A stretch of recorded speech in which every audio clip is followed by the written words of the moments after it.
You have got to see this man's film takes. Let me pull up his Twitter quickly. Oh, he's blocked me. Let me show you a quick preview of why he is without a doubt one of the worst people in the critic space. Nice.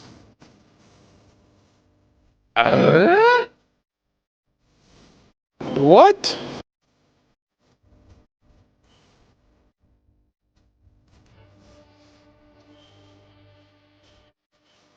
Black Adam.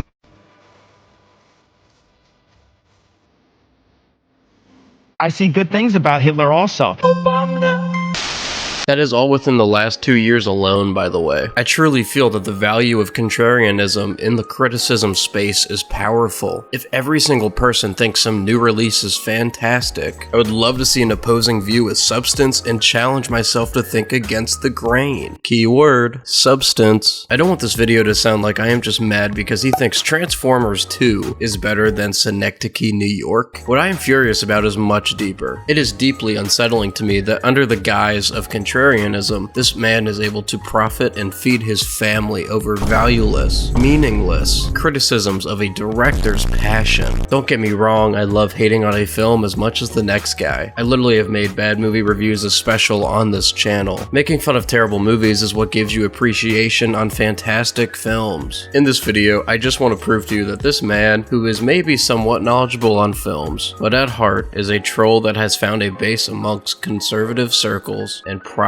on meaningless words. Hey, you know who I have today? I have Armond White. He's one of my favorite film critics. Roger Ebert has famously defended the man before. Even though he disagrees with pretty much every take he has, he saw the value behind contrarian thought and how criticism needs a constant push and pull to work efficiently. Then he started to learn who he really was and was like, okay, let's stop defending him. 12 Years a Slave virtually has nothing to do with the political history of slavery.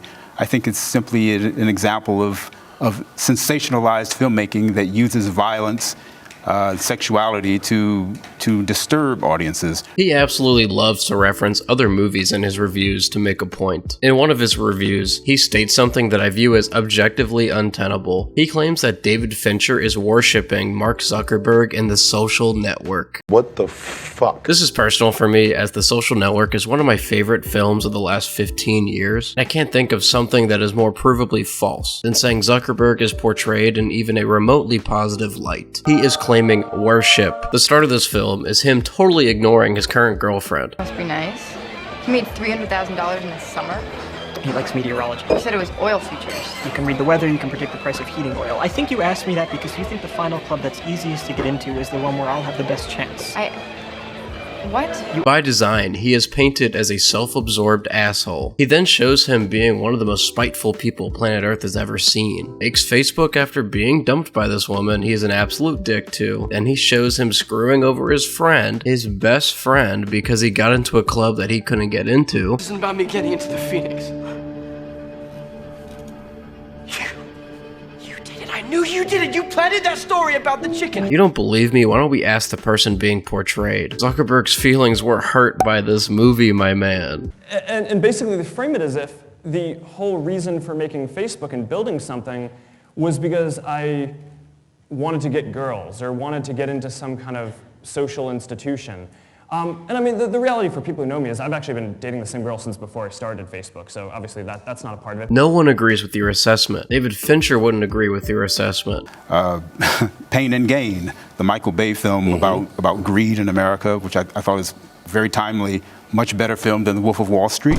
Okay. And my third favorite is Man of Steel. As a man who has spoken against the political aspect to Hollywood, he will never forget to remind you about his conservatism. Take a shot for every time he is the one mentioning race and mentions Barack Obama. It's just laughable. Just scroll his page for a bit, Control F the words woke Obama. January 6th, which is actually becoming a new favorite of his, alongside with Hunter Biden. I don't want you to believe that my partisanship is ruining my view of this man. I want someone of any political party to watch this video and realize he is a hack. How can anyone defend him calling Greta Gerwig the female Hunter Biden? Can't we see he is just using buzzing topics in the conservative circles and loosely connecting it to film? If he believes that Greta Gerwig can get away with anything, no human on this planet would instantly call her the female Hunter Biden. We are humans in the real life, Armond, or every single piece of media you view isn't trying to attack your precious politics. The amount of times where the background of a film ever so slightly hints towards a race conversation, he makes it the focal point of his review. He claims Nope exploits race anxiety. What the fuck? He mentions how the protagonist's name is OJ and how Jordan Peele must love naming his main character OJ. Who was thinking about this while watching a movie? Okay, let's go down the Get Out pipeline because he mentions it in his Nope review. Obviously, Get Out does have race on the forefront of the film, so let's see what Mr. White has to say about this.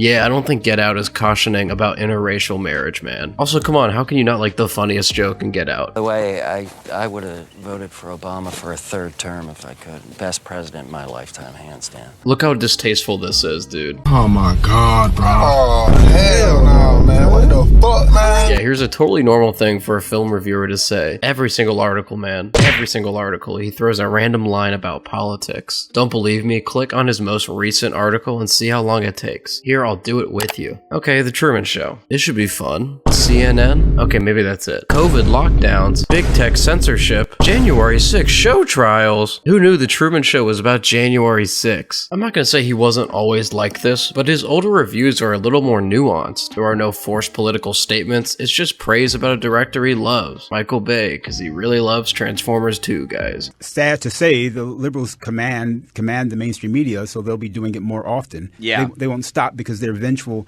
They're what Pauline Kael called aristocrats of hate. I find it a really unique conversation to talk about what he loves and what he hates. I view him as a formula written by conservatism that accidentally is one of the most accurate figures on movie opinions by just inversing his opinion. So what does a film reviewer watch when his brain is completely rotten? He loves Small Soldiers, Transformers 2. He loves pretty much every superhero film that people hate. He is a massive Snyder fan. I'm telling you, I can't handle another person praising that Watchmen movie. He loves Batman v Superman. Here's his 2012 Sight and Sound ballot. Like, look, I really do feel like he has a strong passion for film. He hates everything Jordan Peele. He hates Parasite. He hates There Will Be Blood. He hates Everything Everywhere. And just pretty much anything that has about a 95% on Rotten Tomatoes. Look, I'm not trying to say to be a slave to the reviews, but no man is this consistently contrarian without trying to keep himself relevant. The sad part is he seems like an intelligent guy somewhere. I know that sounds absurd, but read his older reviews. You may disagree with him, but he certainly comes off as an intelligent guy. His reviews now come off as pseudo-intellectualism at almost every turn. When a reviewer known for being harsh on artists gives a piece of media high praise, that is meaningful. If someone likes everything, you can't differentiate the praise. That's why I love to defend Anthony Fantano. So what, he thinks your favorite albums are average. When he gives something a 10, you are guaranteed to at least have a unique listening experience, and I'm glad that someone with that background is here to curate what I decided to give a chance in the space. I'd love like a 15-minute conversation with Armond White. I need to hear the human behind these opinions. Let me know what your favorite Armond White-ism is in the comments. Personally, I love his new infatuation with January 6. See ya.